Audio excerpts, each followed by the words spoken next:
There's just something about running in that little light bubble at night. You are just so more aware of sounds of insects and birds and animals, and it like forces you to be a little bit more mindful. I thought, I'm old, I'm slow, what the chances, but I'm to apply. That's how I landed up at the Rock Ultra, 100-kilometer race. I have this mantra I always repeat to myself when things start getting tough in a race. Far, not fast. The biggest thing is just showing up for other people, and that's just been like really overwhelming for me, even to the point where like it makes me emotional. I've actually only started running just over like 2.5 years ago. I just realized that my love for running is on the trails more than what it is on the road. Each 5K, just to meditate nearly and focus on something, to be grateful for I'm there, to honor my body for bringing me this far. The closer I get to actually finishing it, I'll probably get emotional, so I probably burst out crying, but it will be happy tears. I do a lot of running alone, but suddenly there are people that are offering all their help and support and knowledge, and they're going to crew me. My mind can go much further than what my body can, filled with lots of anticipation. This is the biggest adventure that I've taken on before. I'm super excited, but it's just a bit nervous as well. It was like, oh my goodness, what have I gotten myself into? Cheryl, welcome to the Trailchasers. How are you feeling ahead of this weekend? Filled with lots of anticipation. This is the biggest adventure that I've taken on before. I'm super excited, but it's just a bit nervous as well.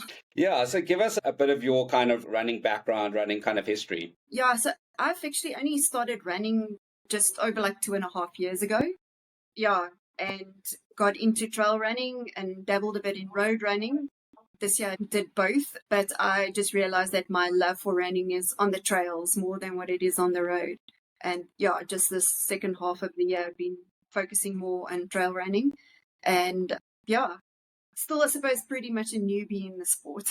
What is the furthest distance you've done? So in August, it wasn't on trail though, I did Dawn to Dusk in Pretoria. I had Cape Town Marathon a month later, so I didn't push myself too hard for the marathon. That didn't happen. But managed to do 65 kilometers there. It was a 12-hour race.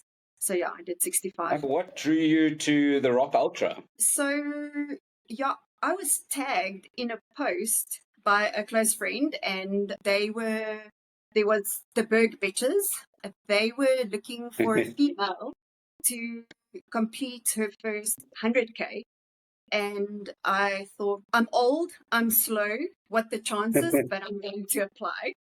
And 3 weeks later, they contacted me, Caro, and she asked me if I'm available. And it was like a surprise because suddenly, 3 months, we're going to tackle 100 kilometers.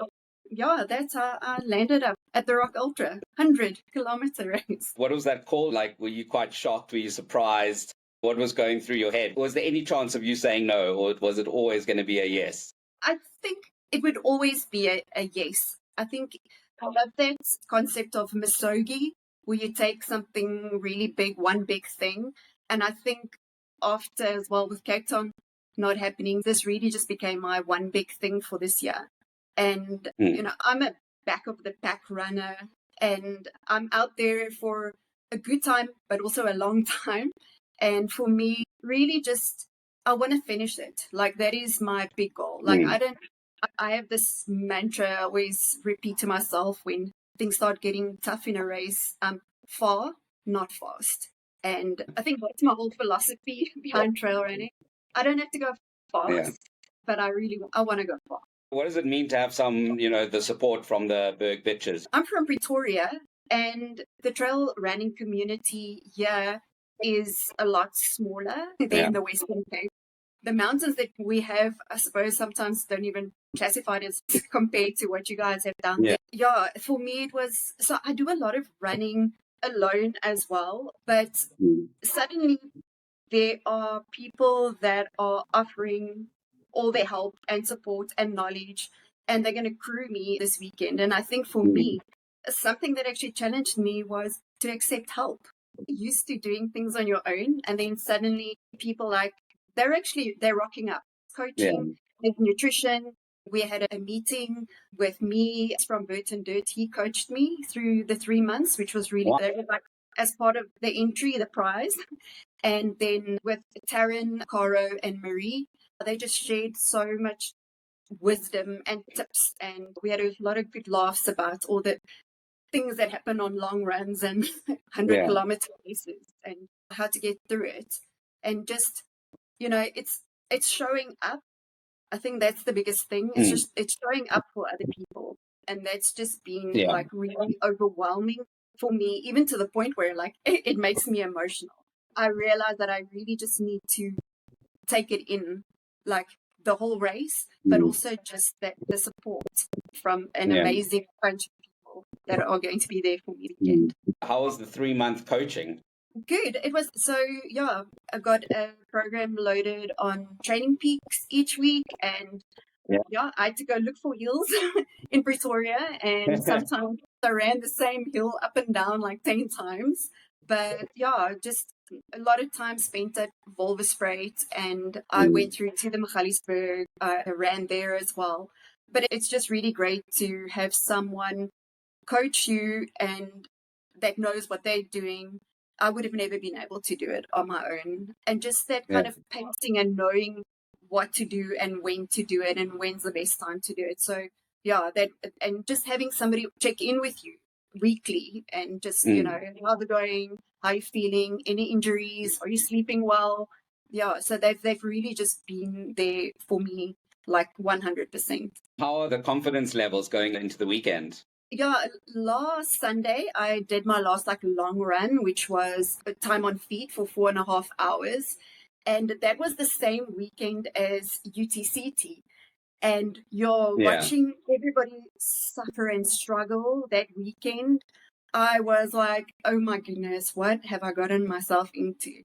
And I just had to decide to switch off from that. And I have to do my own race. And that Sunday morning, I went to the Magaliesberg and I spent 4.5 hours there up and down the mountain. And when I was done, I realized I can keep going.